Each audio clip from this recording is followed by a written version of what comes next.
Antonino Lobrutto è stato coordinatore di un progetto di grande successo che ha promosso i prodotti tipici, il vino e i prodotti d'Ecopat. Che bilancio può fare di questa iniziativa che ha vivacizzato molto Racalmuto? 3 giorni molto intensi e partecipati. Dal 20 abbiamo subito incontrato 200 bambini a scuola che hanno assistito e seguito il ciclo del grano con tanta passione e tanto interesse. Quintessenza con Tony Rocchetti è stato abile ad attirare con le sue rappresentazioni l'attenzione dei bambini.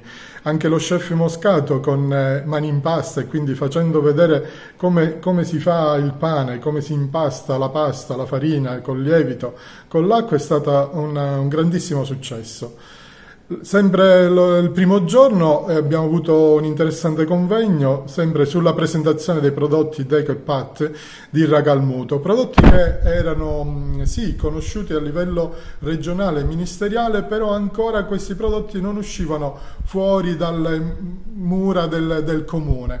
Quindi la stigliola, il fegato incaiolato, la granita, l'ampignolata, i taralli di Racalmuto, e questi sono stati i prodotti e i principi e protagonisti di questa manifestazione, di questo convegno, con relatori molto interessanti.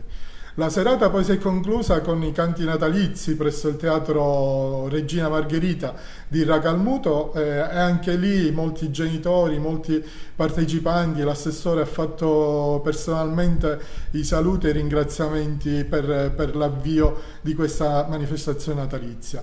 Secondo giorno, anche quello molto intenso, con gli ordini professionali tecnici, l'ordine degli architetti, degli ingegneri, degli agronomi, che hanno parlato di progettazione e pianificazione del territorio culturale.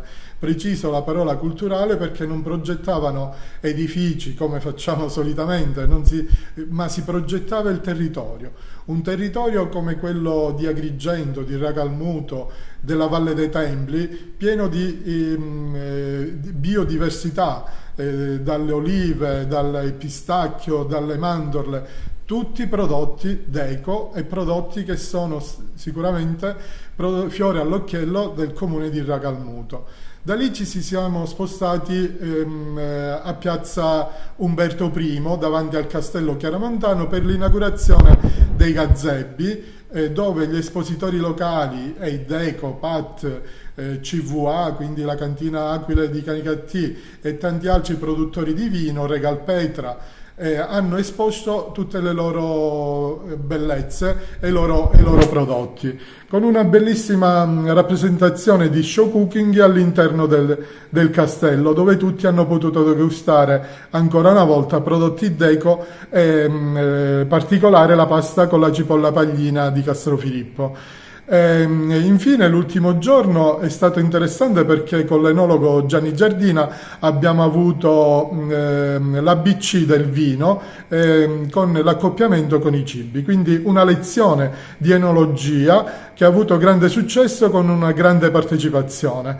E infine le auto d'epoca che hanno allietato pure la piazza con le loro rumori, con le loro bellezze. Sicuramente una 3 giorni molto impegnativa e molto ricca di eventi, con la speranza che possa essere l'inizio di una lunga serie.